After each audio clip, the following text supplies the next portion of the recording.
बिस्मिल्लाहिर्रहमानिर्रहीम। अस्सलाम वालेकुम स्टूडेंट्स। आज हम यूनिट नंबर 12 में जो टॉपिक डिस्कस करेंगे वो है negative feedback mechanism and disorders of nervous system. Feedback mechanism. Feedback mechanism क्या होता है? किसी भी प्रोसेस की आउटपुट या रिजल्ट्स को देखते हुए उस प्रोसेस को कंट्रोल करना, रेगुलेट करना, उसकी रेट को इंक्रीज या डिक्रीज करना हमारे पास क्या कहलाता है? Feedback mechanism. दो तरह के होते हैं फीडबैक मैकेनिज्म, पॉजिटिव और negative feedback mechanism.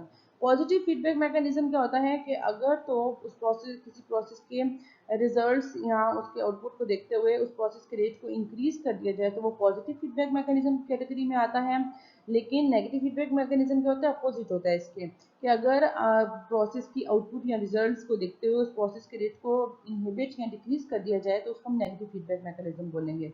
Daily life में इसको एक एग्जांपल की मदद से समझते हैं। लाइक कंट्रोल सेंटर है, यहाँ पर हमारे पास थर्मोस्टेट, ठीक है, एक कंडीशन में मौजूद होते हैं।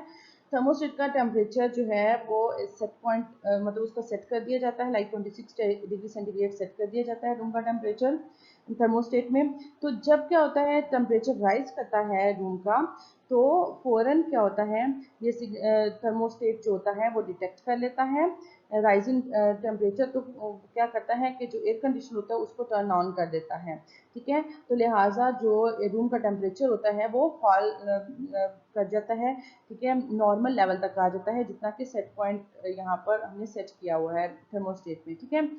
तो ये तो हो गया हमारे पास क्या, पॉजिटिव फीडबैक मैकेनिज्म, ठीक है। अब हमारे पास आ जाते हैं नेगेटिव फीडबैक मैकेनिज्म में क्या होता है कि अगर तो अब पहले तो एयर कंडीशनर ऑन हो गया था, अगर तो अब क्या होता है कि टेम्परेचर जो है वो डिक्रीज हो रहा है, रूम का टेम्परेचर मजीद डिक्रीज हो रहा है सेट पॉइंट से, जो कि इसका सेट पॉइंट है। तो फौरन क्या होगा, थर्मोस्टेट दोबारा क्या करेगा कि क्योंकि उसके सेट पॉइंट से टेम्परेचर डाउन जा रहा है तो एयर कंडीशन जो होगा उसको टर्न ऑफ कर देगा, ठीक है। जिसकी वजह से क्या होगा, ये क्या प्रोसेस हुआ है, नेगेटिव फीडबैक मैकेनिज्म हुआ है, यानी उसको उसके जो काम करना है या जो प्रोसेस है कंडीशन उसको स्टॉप कर दिया गया या डिक्रीज कर दिया गया है। क्या ये तो होगी डेली लाइफ में एग्जाम्पल। अब हम देखते हैं नेगेटिव फीडबैक मैकेनिज्म को कि ह्यूमन बॉडी में किस तरह ये प्रोसेस काम करते हैं।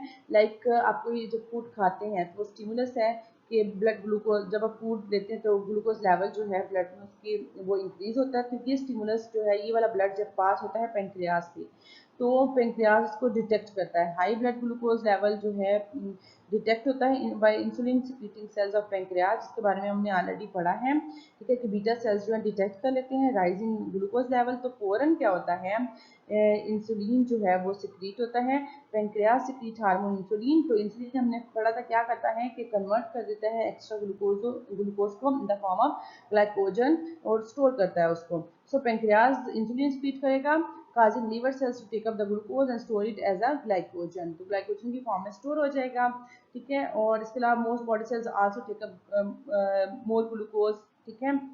और उसके बाद क्या होगा कि जब बॉडी सेल ने ग्लूकोज ले लिया, लीवर में ग्लाइकोजन की फॉर्म में कुछ स्टोर हो गया, तो क्या होगा, ग्लूकोज का लेवल जो है अब डिक्लाइन होगा, कम हो जाएगा, किसमें, ब्लड में। अब जब ये ब्लड पास होगा कहाँ से, पेंक्रियाज से, तो जो सेल्स हैं वो डिटेक्ट कर लेंगे कि ब्लड ग्लूकोज का लेवल क्या हो गया है, कम हो गया है। तो लिहाजा बीटा सेल जो है वो क्या कर देंगे, स्टॉप कर देंगे अपना जो हार्मोन है इंसुलिन उसको सिक्रीट करना। तो ये क्या हमारे पास सिग्नल आ गया, नेगेटिव फीडबैक का सिग्नल आ गया। So return to homeostatic blood glucose level, तो दोबारा से जो है नॉर्मल लेवल की तरफ जो है ग्लूकोज लेवल जो है ब्लड के अंदर मेंटेन हो गया। तो इसको हम बोलते हैं नेगेटिव फीडबैक मैकेनिज्म।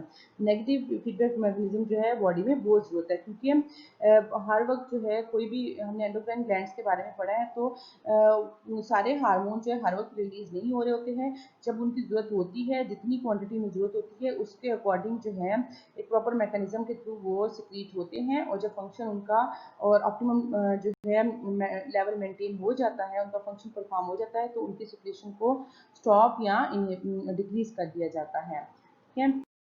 अब हम आ जाते हैं नर्वस डिसऑर्डर की तरफ। सबसे पहले है epilepsy. Abnormal brain cell activity होती है। Epilepsy basically functional disorder nervous system की, जिसमें सडन जो है एक्सेसिव डिस्चार्ज हो जाता है नर्व इम्पल्सेस का फ्रॉम ब्रेन। नर्व इम्पल्स और ब्रेन और उसके स्ट्रक्चर के बारे में हम ऑलरेडी डिस्कस कर चुके हैं प्रीवियस लेक्चर्स में। तो सीजर्स क्या होता है, जब एबनॉर्मली जो है इम्पल्सेस जो होती है नर्व इम्पल्सेस वो डिस्चार्ज हो जाता है उनका, ठीक है, न्यूरॉन से, तो बॉडी जो होती है बहुत स्ट्रेंजली बिहेव करती है, क्योंकि हमें पता है नर्व इम्पल्सेस जो होती है वो डिफरेंट मैसेजेस जो है उसको कन्वे करती है बॉडी के डिफरेंट पार्ट्स की तरफ। तो जब अचानक से डिस्चार्ज हो जाता है बहुत ज़्यादा नर्व इम्पल्सेस का, तो बॉडी जो है वो नॉर्मल बिहेवियर से हटकर एबनॉर्मली बिहेव करती है, तो इसको हम सीजर्स बोलते हैं। और नॉर्मली इसको फिट्स यानी जिसको वो कहते हैं जनरल हम लोग मिर्गी का दौरा पड़ जाना, ठीक है, उसको ये भी बोला जाता है। अब इसकी रीज़न क्या है, काजेज़ क्या हैं, कुछ तो इसकी जेनेटिक रीजंस होती है, जेनेटिकली भी ये जो है डिसऑर्डर होती है। और अगर दूसरी डिसऑर्डर देखी जाए इसकी काजेज़, तो हेड इंजरीज हो जाती है, ठीक है, ब्रेन में कोई इन्फेक्शन है, हेड ट्रॉमा, स्ट्रोक या ब्रेन ट्यूमर वगैरह भी जो है वो एपिलेप्सी का काज जो है एपिलेप्सी की तरफ लेकर जा सकते हैं। एपिलिप्सी के पेशेंट में सीजर्स के दौरान यानी जो फिट्स होते हैं या मिर्गी का जो दौरा पड़ता है उसके दौरान क्या होता है, ऑड फीलिंग पेशेंट फील करता है, ठीक है, लॉस ऑफ कॉन्शियसनेस हो जाता है, होशो हवास में नहीं रहता, बॉडी उसकी स्टिफ और रिजिड हो जाती है। इसके अलावा हाथ जो होते हैं वो जकड़े जाते हैं। और समटाइम क्या होता है, पेशेंट जो है अपनी टंग को बाइट भी करता है, और बॉडी जो होती है वो शेक कर रही होती है, हिल रही होती है, ठीक है। तो इसकी अगर ट्रीटमेंट की बात करें तो क्योर नहीं है एपिलिप्सी का, लेकिन जो सीजर यानी जो दौरे होते हैं एपिलिप्सी के उसको रोका जा सकता है, ठीक है। उसके लिए एंटी एपिलिप्टिक ड्रग्स दी जाती हैं ट्रीटमेंट के तौर पर, जो क्या करती हैं कि सीजर जो होते हैं उसको नहीं होने देती, तो एज अ रिजल्ट जो होता है वो पेशेंट जो होता है इससे बचा रहता है। नेक्स्ट डिसऑर्डर है पैरालिसिस।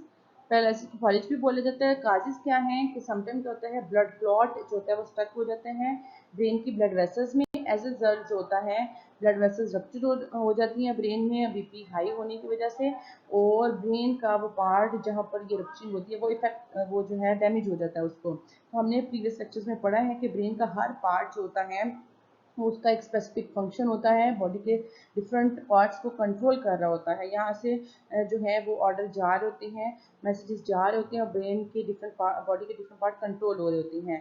तो जो पार्ट इफेक्ट होता है ब्रेन का, वो जिस बॉडी के पोर्शन को कंट्रोल कर रहा होता है एज ए रिजल्ट वो भी इफेक्ट हो जाता है, और बॉडी का वो पार्ट जो है वो काम करना बंद कर देता है। तो इफेक्ट क्या होते हैं, पैरालिसिस जो है हाथों का, बाजू का, टांगों का, डिफरेंट बॉडी पार्ट्स का पैरालिसिस हो सकता है। डिपेंड करता है कि ब्रेन का कौन सा पोर्शन जो है वो इफेक्ट हुआ है, वो कौन से बॉडी पार्ट्स को कंट्रोल कर रहा था, ठीक है। और समटाइम क्या होता है होल बॉडी का भी पैरालिसिस हो सकता है, और बॉडी जो है वो मूव नहीं करती, ठीक है, अनेबल होती है मूव करने के लिए, क्योंकि मैसेजेस वगैरह जो है वो डिलीवर नहीं हो पा रहे होते, ठीक है, और उसके अकॉर्डिंग वो रिस्पॉन्स या मूवमेंट शो ही नहीं कर पाती। ट्रीटमेंट क्या है, नो क्योर नहीं है एज सच पैरालिसिस का अवेलेबल। पेशेंट जो होता है फिजियोथेरेपी के थ्रू जो है उसकी मूवमेंट जो है उसको इम्प्रूव किया जा सकता है, मसल की वीकनेस को कम किया जा सकता है। इसके अलावा पेशेंट को व्हील चेयर्स वगैरह प्रोवाइड की जाती हैं, ऑर्थोसिस जिसमें क्या होता है यहाँ पर आप देख सकते हैं, ठीक है, ये डिज़ाइन किए जाते हैं ब्रेसेस बेसिकली जो कि बॉडी के डिफरेंट पार्ट्स को, लेग्स को या हाथों को जो है उसकी लिम्स की जो मूवमेंट होती है उसको इम्प्रूव करने के लिए डिज़ाइन किए गए हैं, ठीक है, ताकि ब्रेसेस के पेशेंट जो है वो इम्प्रूवमेंट शो कर सके मूवमेंट में थोड़ा सा, ठीक है। तो इस तरह जो है ये इसका ट्रीटमेंट अवेलेबल है आजकल।